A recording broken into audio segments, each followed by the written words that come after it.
বিকালে ঘুম থেকে উঠে দেখি কি রোদের মধ্যে সেই রকম লেভেলের বৃষ্টি হইতেছে, খুব জোরে না হইলেও ভালো মতোই হইতেছিল। আর এই বৃষ্টি দেখে আমার মন কি করতে চাইলো আর কি করলাম সবকিছু দেখতে পারবেন পুরো ভিডিওতে। তা দেখার লেগে অবশ্যই পুরো ভিডিওটা দেখতে হইব, সঙ্গেই থাকবেন সবাই আশা করি। শুকনা মরিচ দিয়া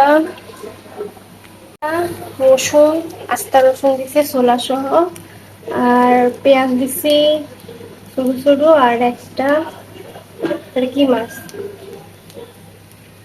শীতল শুটকি। আচ্ছা, আই লাভ রসুনের ফ্লেভার, এই কারণে বেশি করে রসুন দিচ্ছি, পুরো একটা বড় রসুন দিচ্ছি। আর লগে দিচ্ছি পেঁয়াজ। পেঁয়াজটা এই ফার্স্ট টাইম আমি এমনি সোলার সহ ডাল দিচ্ছি, কারণ অনেকগুলো ভিডিওতে দেখছি যে এমনি ডালে, এর লেগে এটা ট্রাই করলাম, দেখি কি হয়। আচ্ছা, আজকে কি জন্য হঠাৎ করে আমার কেমন হইতেছে ভর্তা খাইতে, এটা দেখো। আচ্ছা, এখন কই যে কে আমি হঠাৎ করে এই বিকালবেলা ভর্তা বানাইতেছি। দুপুরবেলাতে যেহেতু নর্মাল তরকারি দিয়ে ভাত খাইছি, কিন্তু আমার বৃষ্টি দেখে এত ভর্তা খাইতে ইচ্ছে করতেছে। আর ইদানিং ধরে আম্মু খালি করতেছে, আম্মু বাসায় আছে একটু ভর্তা বানাই ভর্তা বানাই। তো ভর্তা বানাইতে ইচ্ছা করতেছিল, কিন্তু ওরকম স্কোপ পাইতেছিলাম না। আজকে ভাবলাম কি যে আজকে নাই যে এখন ভাবলাম হঠাৎ করে বৃষ্টি হইতেছে যখন ভর্তা বানাবো, কিন্তু ভর্তা দিয়ে তো ভাত আর খাবো না, রাত্রে তো ভাত খাবো না, রুটি খাবো। যেহেতু আম্মু দেখলাম চিতই পিঠে ডো বানাইতেছে, তাই দেরি করলাম না, হঠাৎ করে প্ল্যান করলাম মরিচ ভিজামো, মরিচ ভিজায় ভর্তা বানাবো। আম্মু তো দেখা পুরো অবাক, কি রে তুই আর কি করবে, তুই ভর্তা বানাবো।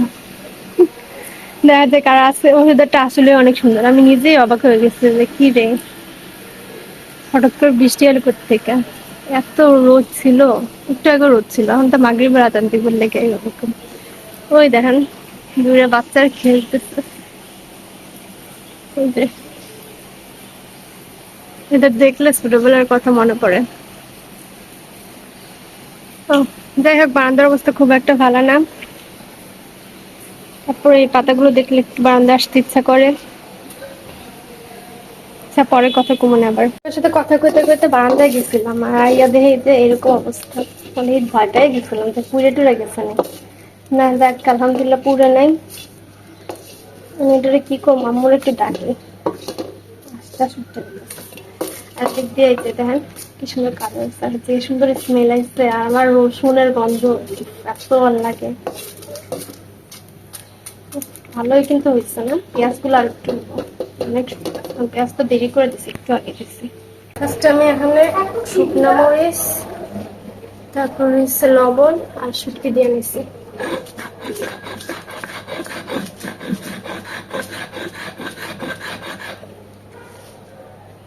আমি কিন্তু আগে একটু ভর্তা বানাতে পারতাম না, এখন পাটারও ছিল, আমি ওই যে খেলার মতো করতে করতে ভালোই লাগে।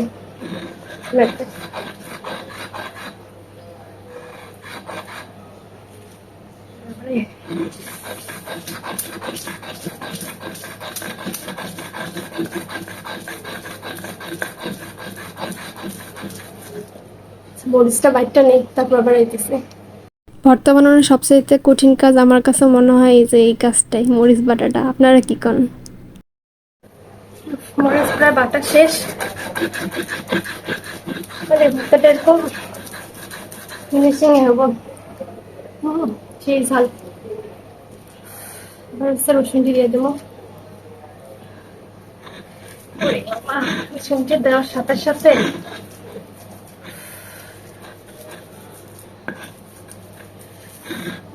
সেই সুন্দর মজা ভর্তা বানালে সন্ধ্যা হোক রাইত হোক ভাত খাইতে ইচ্ছা করে, জানি না শেষ পর্যন্ত নিজেরা সামলাতে পারবো না। অস্থির ঘরে যে সেই পোড়া পেঁয়াজ,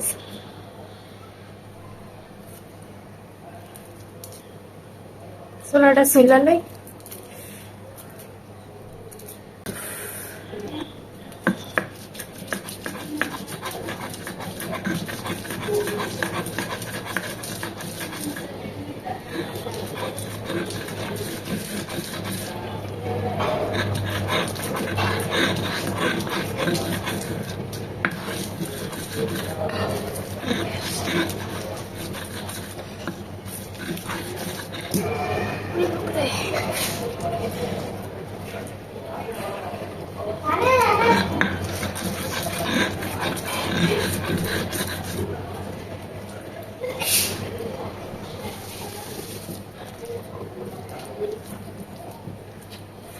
আম্মু ধনিয়া পাতা দেওয়া লাগবো?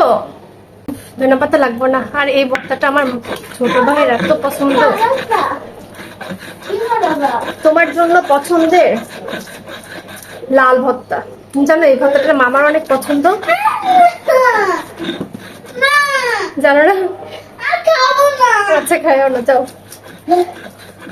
আমি তো টেনশন আছে আমার হাত নিয়ে।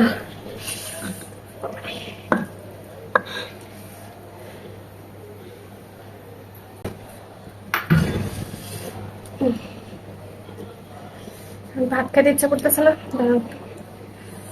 ওভেন থেকে একটু ভাত কম করে যে আমার ভর্তা রেডি। কি লাল লাল, আমি খামো। ভাত গরম করতে দিচ্ছি, ভাত খামো।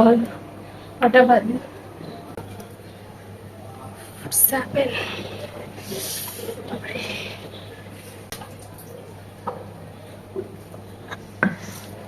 ওরে বাবা, লাল লাল ভর্তা ভাত।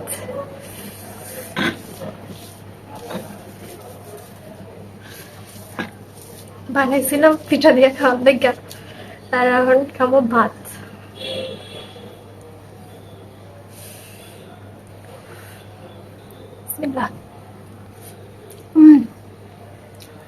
অস্থির মজা।